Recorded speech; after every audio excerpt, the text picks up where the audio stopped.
going on? Haven't made any videos in a while. Been busy with stuff. Just gonna catch up on some things I've been doing and things I'm waiting to do. But I've been working on my house, doing the kitchen, new counters, backsplash, doing the bathroom, and it takes a lot of time. There's a lot of other little stuff too, but I got some things going on right now in my garage with my Chevelle, which had an axle seal leak, which sometimes it turns out to be a bad axle, and it turned out to be two bad axles. So let me turn you here. You can see that was the passenger side. That's where it was leaking. And man, that's a groove. That is bad. And then the other side, that's bad too. There was all metal through the rear end. And I cleaned it out. It's got some flash rust, but I power washed it and everything to get all the metal out. I mean, it was so fine. It looked like anti-seize, you know, it's silver, and it looked like anti-seize. It was pummeled so bad. But the crazy thing is, well, these are bad. See that pin right there, that main pin, that's worn out. You can see this. Let me turn here. It's one of the, I forget what they call it, but it's for the gears. That one's crushed and split, and the other ones are worn. The other gears got grooves in it and all this stuff. But the gears are fine. I mean, nothing wrong with those. The bearings are fine on the carrier and pinion. So there's nothing wrong with that. So I'm waiting for some axles.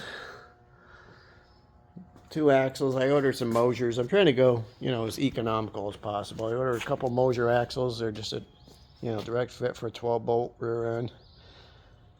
And I ordered one of those chucks that goes, I forget what it's called, Power Tracks or something. That wasn't cheap though. And it goes in the center and replaces the gears, and it'll make it a posi.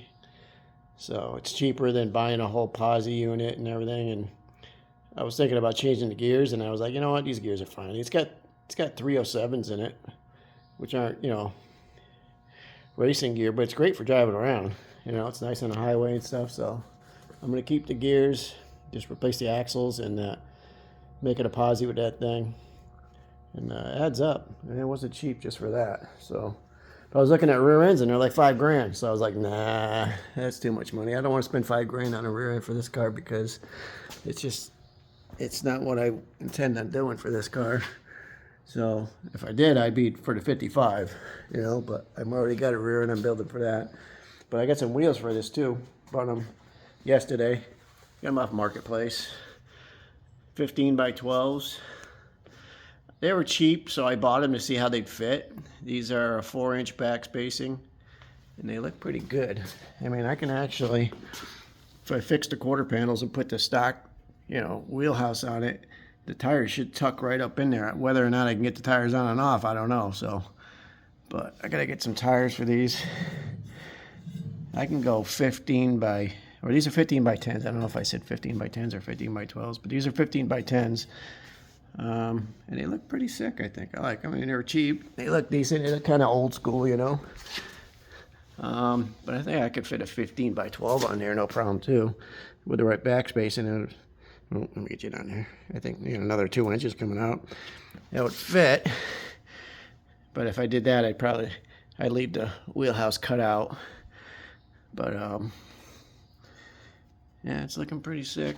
I like these. I needed some wheels for the back. Plus, I just wanted to see how they fit. And I got plenty of room back here, plenty of room, so I can go to different backspacing if I wanted to. I mean, so I can go to pretty big wheel and tire.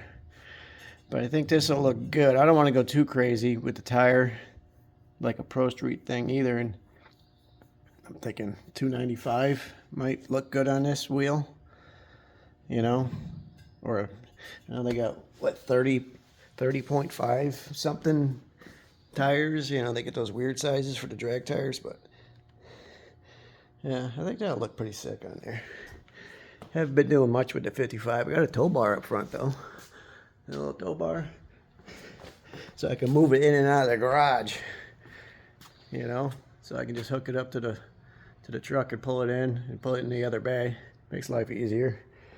But I was trying to move it with this mower, which I got another video where I rebuilt this transaxle in here. You can see it under there. It's a K66. It works great.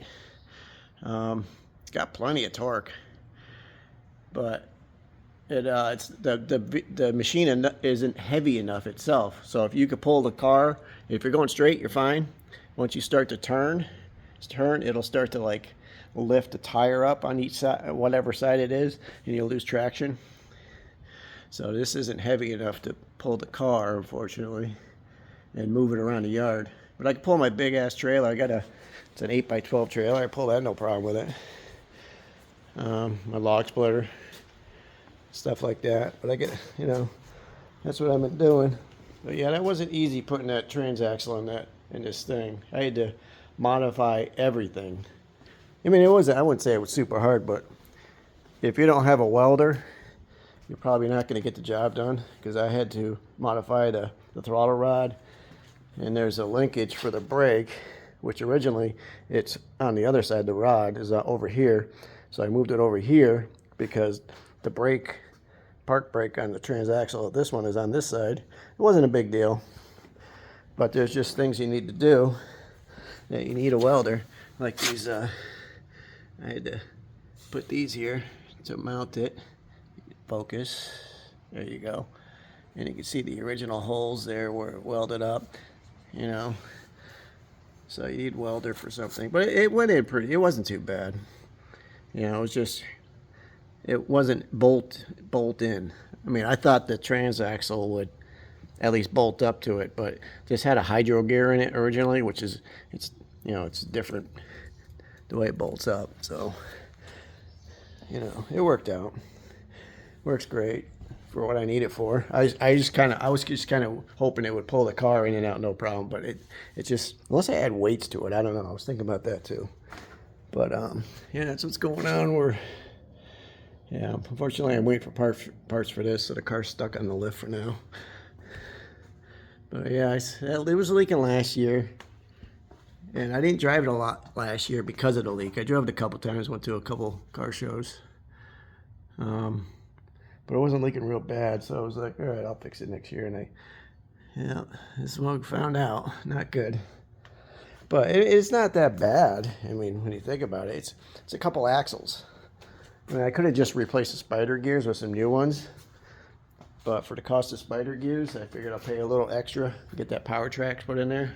I figured why not, But I just did basically what it needs done. And it was still, I think it still cost $1,000 just for that, which is crazy, but that's what's going on. Let me turn you around. Yeah, that's what we're doing around here.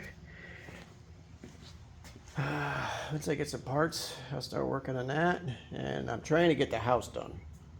So once I start working out here, working on the 55, I'm just going to be every weekend working on it, because I like to start something and try to get it done, so I want the house done, so I want my wife isn't going to complain that I'm out in the garage too much. So once I do that, we're good. You know how it is if you're married, you got to get some stuff done, you got to get other things done that you might not want to get done. But yeah, so the wheels, the rear end, the mower, that's what's going on. Well, maybe I'll make another video as soon as maybe I get the rear end put together, and I can't wait to see how it works as far as pulling a posi. I kind of like the open diff because, if you're out in the rain or something and you slam on it, you're not going to lose control, especially if my wife's driving, So it's kind of good that way, but it is what it is. So she doesn't drive it that much more anyway. So but I'll let you guys go. You have a good one. Once I get some new stuff going on, I'll make another video. If you're interested, you can check it out. All right, take it easy.